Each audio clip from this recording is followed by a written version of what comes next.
guys, so the next one that we're going to work on is adding a cue to bow.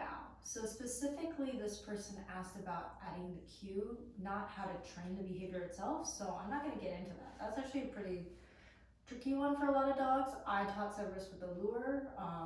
The luring is harder for some dogs than others. Like I've tried it with Wispy a couple times and it hasn't been so great.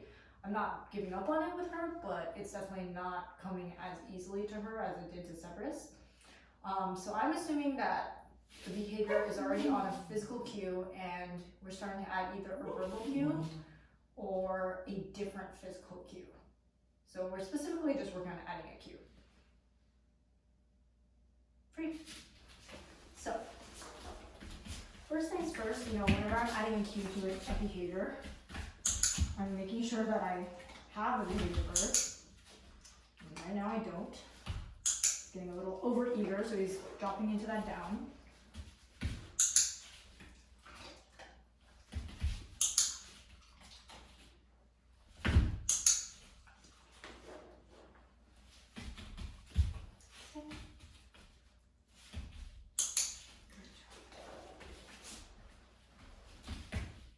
So I think the reason why for this behavior adding a cue is difficult is because the dog, almost every dog, at least in the beginning of learning this behavior, cannot do it from a sit.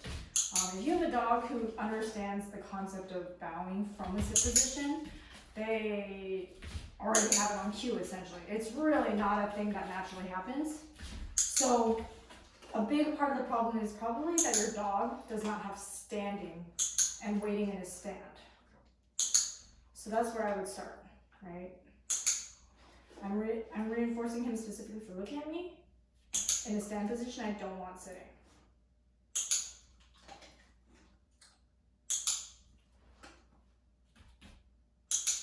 Good.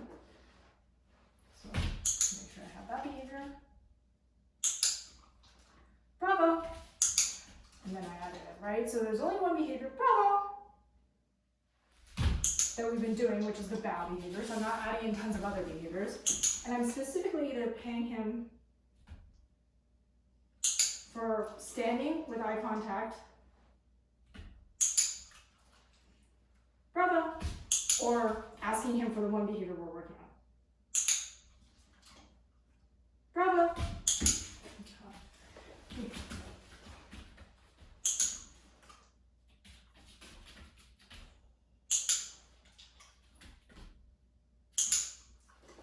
Like still feet, 4 feet on the ground, nice and still, no shifting back and forth, no dancing. Bravo. Good job.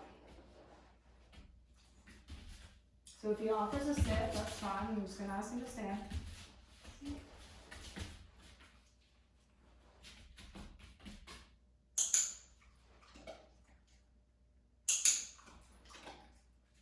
Bravo.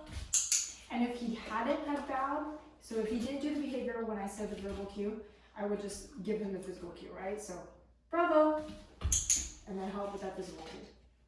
Bravo. So if he offers it without being cued, I'm not going to pay that. I'm just going to pay standing. Did it get stuck? Good boy. Bravo. Nice.